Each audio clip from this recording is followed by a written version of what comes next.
Today was my day off. Well, actually, I work from home on Wednesdays, but I had completed most of my designs on the weekend, so I only had to spend a bit of time on the upcoming project plan. It wouldn't have taken more than a couple of hours to do anyway. Except, I didn't manage to do anything at all, because of the kid that sat at the foot of my bed when I woke up. I have to say I am deeply embarrassed at the numerous curses that unfurled out of my mouth when I first spotted it. I mean screaming, "Get out you! See you next Tuesday!"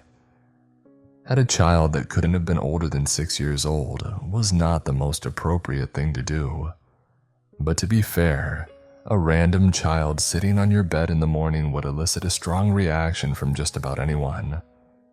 Maybe not a series of swears, but certainly fright at a minimum. I fumbled around for my glasses, and after putting them on, I was able to take a good look at them. She was small, so my assumption that she was around 6 seemed correct. She was tanned with long brown hair and a fringe covering her forehead. It was a similar color to mine, chubby cheeks and a school uniform on. My old primary school uniform. That was really weird. She was visibly shaken from my words. "Why are you swearing?" she exclaimed, shocked at my outburst. I blinked. "Who are you?" "What do you mean, I'm you?" She looked at me confused. I coughed, choking up at her words. "What do you mean, what is this? Is this a prank?" I quickly hopped out of bed and immediately covered myself. In my haste, I'd forgotten that I only sleep in my knickers, so I screeched for her to turn around. She did in embarrassment before she turned back around defiantly. "Why should I? I'm you, why are you so chunky?" she stated in horror. I quickly put on my dressing gown. "I'm not," I said through gritted teeth. I composed myself again. "Seriously though, who are you? Where are your parents?" "Our parents," she corrected, hopping off the bed. She looked at my alarm clock. "It's 11 o'clock, why are you still sleeping?" "Because it's my day off," I scoffed. I couldn't believe I was having a conversation with this girl, this child. Why was I entertaining her? I watched in annoyance as she traipsed around my small apartment, picking things up and not putting them back in their place. "Can you sit still for 1 minute and tell me where your parents are? If not, I'll call the police," I stated sternly. She sat down on my sofa compliantly. "Why would you call the police? They already told you I was coming," she scoffed, sticking her nose up in the air. "Who's they?" "The people that sent me here, obviously. You should have had a phone call from them." For a moment, I actually considered she was telling the truth. I never pick up calls from numbers I don't recognize.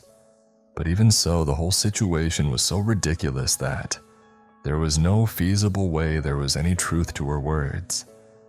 "Plus, you can't call the police," she said, looking in disgust at the cigarette packet I had left on the coffee table. I grabbed them sheepishly and put them in my pocket. "I can't believe you smoke." "Why can't I call the police?" I guffawed in awe of her confidence. "Because silly, time has stopped. If you were outside, you would have noticed." She pointed to the window, and to my horror, she was correct. Everyone outside was stood perfectly still as if they were frozen. A man walking his dog with both of them meticulously balancing mid-stride. A woman about to take a bite out of her sandwich. A cyclist stopped in the middle of the road. "I see," I laughed, scratching my head. I must still be dreaming. "You're not," she said in annoyance, clearly frustrated at my refusal to take her seriously. "I can't believe future me is such a letdown. Is that alcohol?" I had forgotten to clear up after friends had visited a few days ago. I was going to do it today, I swear. "Yes, it is. I'm an adult." I promised Mummy I would never drink alcohol or smoke. She folded her arms and shaking her head. Oh really? I taunted, then changed my tone. She was still a child after all. Life changes a lot when you grow older. You're only, like 6? I'm 8, she huffed. And I know that's why I'm here, she said, kicking her small legs up. 8 made sense. She was far too eloquent to be 6. Well, what do you want to know? I asked, finally settling down in my armchair. This perked her up, and before she could begin, I interjected with another question. Wait, before that I need to check if you are, actually, me. What was the name of our first favorite stuffed toy? Without a beat, she answered, Blue Bear. I was a little bit shocked, but it was also not the most imaginative of names, so I asked her another. What's our... I struggled to think of something that my 8-year-old self did or liked. What's our least favorite food? Kiwi. Okay, 2 for 2. I needed to think of something no one bar myself would be able to know the answer to. What are we most afraid of? She paused for a second before hesitating to answer. In a small, weak voice, she responded, Uncle Harry. My heart sank. She was correct. I felt like a villain making a small child have to speak about such a horrible thing.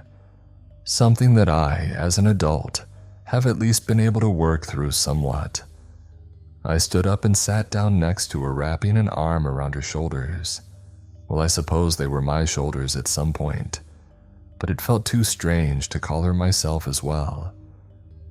I passed her a tissue to aid her sniffles. I'm sorry, are you hungry?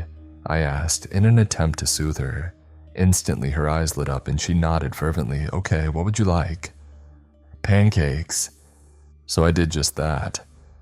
I rustled up some pancakes and provided her with some lemon and sugar to put on top. I didn't have Nutella, which I knew was what she really wanted, but she still ate them happily. So why is it you're here again? I asked, looking up at my clock. It still said 11 a.m., even though it had definitely been over an hour since she'd been here. Through mouthfuls of food, she started to explain. I'm here to see my future and how it turns out, so I have a lot of questions. She swallowed. Do you have a boyfriend? I choked on my coffee, but I should have expected it. What else would a young girl want to know than if she'd met her Prince Charming? No, I did have one once, but that was the only time. What do you mean, when, why? She quizzed, and I tried to think of a way to phrase my response in a way that wouldn't have made her head explode. Though if I recalled correctly, I don't think younger me was bigoted in any way. Well, first of all, it was when I was 15. A boy called Joe who was in my class. Our class. Your future class? I don't know how to word this. I'll just say my class so it's easier. She nodded. It didn't last long. We only kissed once and then decided we weren't compatible. Then I never dated any boys again. Did he break your heart? She exclaimed, and I almost burst out laughing. No, nothing like that. I did date lots of people afterwards, just not boys. I saw the cogs turning in her head. You're a lesbian? She asked, shocked, her fork dropping on her plate. I panicked for a moment. Was this the wrong thing to say? She continued. That's weird because I'm not a lesbian. Well, a better response than what I was expecting from her shocked expression. I knew not to explain any further, so I just shrugged. No, you're not. I am, though. That's strange. Even though you're me, she stated. Anyway, are you a pop star? That time I did laugh out loud. It was so unbelievably endearing to hear the childish expectations that younger me had for myself. Albeit slightly melancholic, but obviously through growing up, I departed from such ideals. Not at all. Do you think I look like a pop star? Not really. Pop stars are much skinnier, she said bluntly. Ouch, once again. So what job will I have? Wow, it doesn't get any less bizarre to hear her talking about my life like it's hers as well, even though it technically will be. I'm a graphic designer for a tech company. Sorry, not going to reveal where I work. Oh, so we draw. I like drawing, she squeaked excitedly. Do we make art then? Not really. We use tools on the computer to create designs for backgrounds and logos that the tech company needs. She looked at me in confusion. We don't draw dogs. Oh. She was clearly dejected by the whole ordeal. I only have one more question, she stated sadly. What is it? For some reason, I felt unsettled by her demeanor.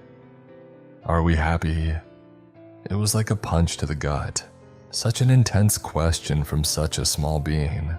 From me, younger me. For a moment, I felt my eyes well up a bit. What was I supposed to say? I mean, if I'm being honest, I'm not. I feel drained and burnt out. I feel like I've missed out on lots of opportunities. I haven't lived life the way I wanted to. I smoke and drink more often than I should. I don't have any romantic partners. My dating life is in shambles. I barely have a relationship with our parents. Do I lie to her and tell her everything will be alright? That this life is actually a lot better than it looks? That despite being better, Uncle Harry never leaves us, no matter what therapy or support we receive? That the shadow never goes away? No, I'm not, I stated. It's best to be honest. She could tell I was. Thank you, that's all I need to know. She smiled forlornly. I'll be going now. What? Why? I asked. Part of me wanted her to stay. I wanted to know more about her, the part of myself I had forgotten for so long. I have everything I need to know. Thank you for answering my questions. Wait, can I ask you something? She turned back to me and then pondered for a moment. Okay. What was all this? Why are you here, really? She looked at me in confusion. I already told you to see what my future is. I know that, but why? Why do you need to know? I burst out, desperate to get to the bottom of what she meant. I don't understand. Deep down I did though, so I can change it, so I don't become you anymore, she stated nonchalantly, her eyes expressing a distance that I hadn't noticed prior. But what will happen to me? Well, you'll disappear obviously, but that's fine, isn't it? You already said you were unhappy and I don't want to become you. My heart was sinking further and further into the abyss of my stomach. I know I said that, but I don't want to disappear. I can change. I can become better. She looked at me with slight pity, a sympathetic nod that appreciated my desperation, but never quite understood nor cared for it. I suppose that makes sense because she doesn't truly know me. I am a distant warning, a life that she hopes never to return to. To her, I am a mere adult with her likeness, name, and same childhood. Everything I had experienced after I was 8 is something she knows nor cares anything for. She smiled one last time. You won't disappear right away, just once I become who I want to be. Then she disappeared completely. I hadn't even blinked and she was gone. If it weren't for the plate and cutlery that once held her pancakes, I would have considered that it had all been a dream. I looked up at the clock, 11:01 a.m. Rushing back to the living room window, I saw the people begin the move. The man and his dog walked, the cyclist cycled, and the woman on the bench swallowed a large chunk of her sandwich. In the corner of my eye, I saw it, a scrunched up ball of tissue that younger me blew her nose into. At that point, there was no doubt in my mind that this was all very, very real. And the persistent dread that racked my body was only further confirmation of such. So that's that. I babysat my younger self, and now I'm filled with the existential dread that, at some point, I will cease to exist, erased from time completely, a mistake. Yet as I type this, there is a small part of me that feels almost happy. Not for myself, but for her, the me that I neglected. Maybe she will have a better life than the one I never managed to live properly.